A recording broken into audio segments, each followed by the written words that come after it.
Hey guys, welcome to another video. Have you ever had a computer problem and you tried to fix it and you actually made it a lot worse? Well, that's what this video is about.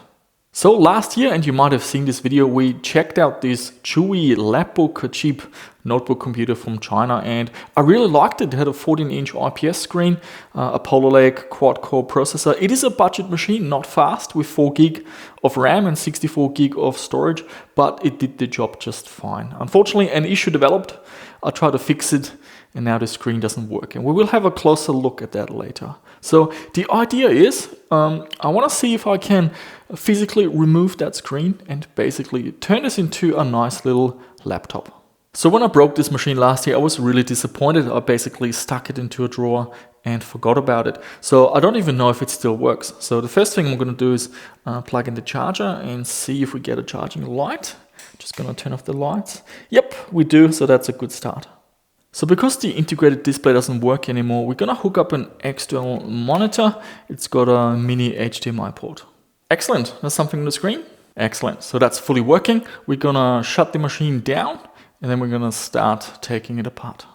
So seeing the machine turning on and working fine, it would be a real shame to not use it or throw it away because it's still brand new. I hardly used it. So we're going to turn it around and we have to open this cover. Okay, that's all done, so that cover should come off. There you go, and here we are. So here we are inside the machine. This is the battery. It's got a mini SATA port. That will actually come in handy. I'm gonna receive a mini SATA SSD, so this will let me test it. Underneath here is the chipset and the processor. This is the Wi-Fi card, I believe. And this is where the issue lied with me breaking this machine. So the issue I had was when watching Netflix, I would sometimes get horizontal lines on the screen. And so I thought it might be to do with the cable connecting the motherboard to the LCD panel. And yeah, I mucked around too many times and eventually it ripped off here. And yeah, so unfortunately, I wasn't able to find a replacement part. So the idea is, let's see if we can actually physically open those hinges and remove the LCD panel. So this should be pretty straightforward. This is part of the screen and it's got a rod here. And if I release these 3 screws, it should actually come out. Okay, one side is done. So I just got to quickly do the other side. So one of the wires going from the wireless module obviously goes to the LCD panel or the screen. That's probably, that's the antenna basically. So that just means we will likely lose a bit of reception quality with the wireless, but yeah, that's done. Let's move on to the next step. Okay, that was pretty straightforward. Now we just have to put everything back together.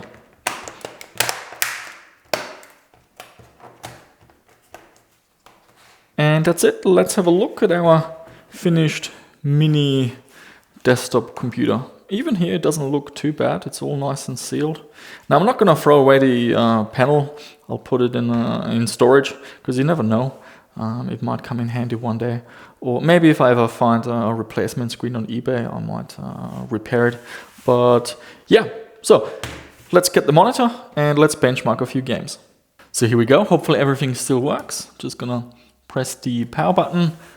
I can see the blue LED just came on and we should see something on the screen. There we go. Chewy logo. Off we go. So everything looks like before. I still have wireless reception, but I'm just going to run a speed test. So let's have a look at the performance. So yeah, even with that cable removed that went into the display, we're getting around 90 megabits of download. That's plenty. I'm happy. So what I'm going to do next is I'm going to disconnect from the wireless just in case there are any Windows updates, and I'm going to hook up a USB hard drive with some benchmarks and some games. So here we are in Quake 3 that runs at 1024 by 768. All the details are maxed out and we're getting constant 60 FPS, so that's nice and smooth.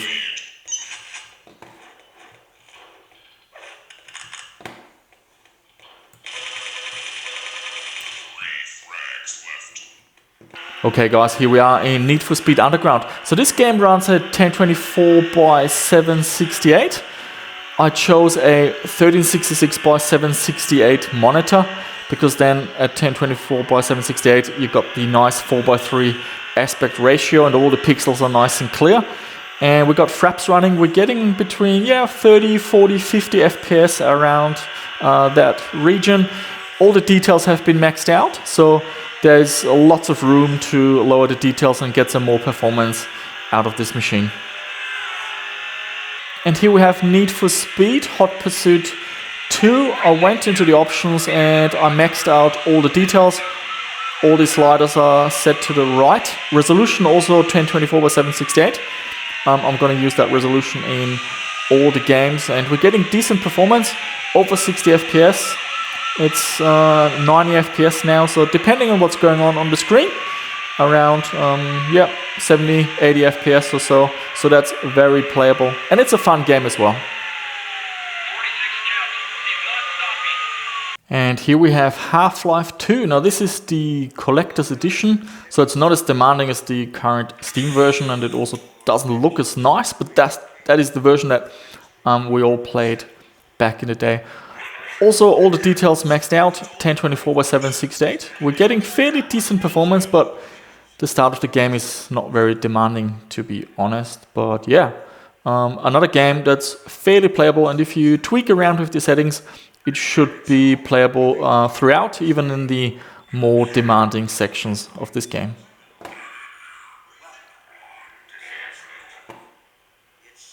Okay, here we're playing Doom 3, and this game is definitely more demanding. So I went into the options and I turned on all the effects, and with the texture quality I set it to high detail, so that consumes around 256 meg of video memory, and the resolution is 1024 by 768 again.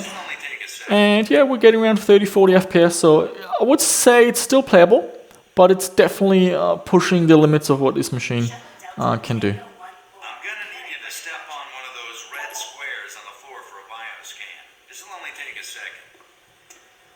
Okay, let me get this started. And here we have Portal. This is the first game. Now here I tweaked the settings a little bit. I have turned on the full resolution, so this is running at 1366 by 768, but I have changed the details a little bit, so it's not running at the maximum details, and you can see how it paid off. It's running now around 60 to 80 FPS, so a very playable experience. So guys, there you have it. The Chewy Lapbook got a second lease to life, and it just shows you, even if you break something by trying to fix it, there's always some purpose that you can come up for a device. So basically what I did, I removed the screen from this notebook and turned it into a nice little desktop. It's now even lighter. It's still got the battery and everything, so it's now running just with the HDMI cable into the screen. And it's got wireless, it's got Bluetooth. You can plug in storage devices. So I'm not quite sure what I'm going to use this for. Very likely some kind of a test device to test screens or whatever. So I can quickly whip this out, plug it into a monitor and turn it on and see if the screen works. So yeah, maybe you've got a better idea for something like this. But the main thing I want to hear from you guys is, have you ever tried repairing something and by doing so you made it actually worse or broke it? Yeah, share your story. What project were you working on? How did it end? Did you cut your losses? Did you throw it away, or did you find some sort of a creative mix? And that's really it for this video, guys. So if you enjoyed this video and you want to see more stuff like it, be sure to give it a like, subscribe to the channel if you haven't done so already. And that's really it. I shall see you soon with another one.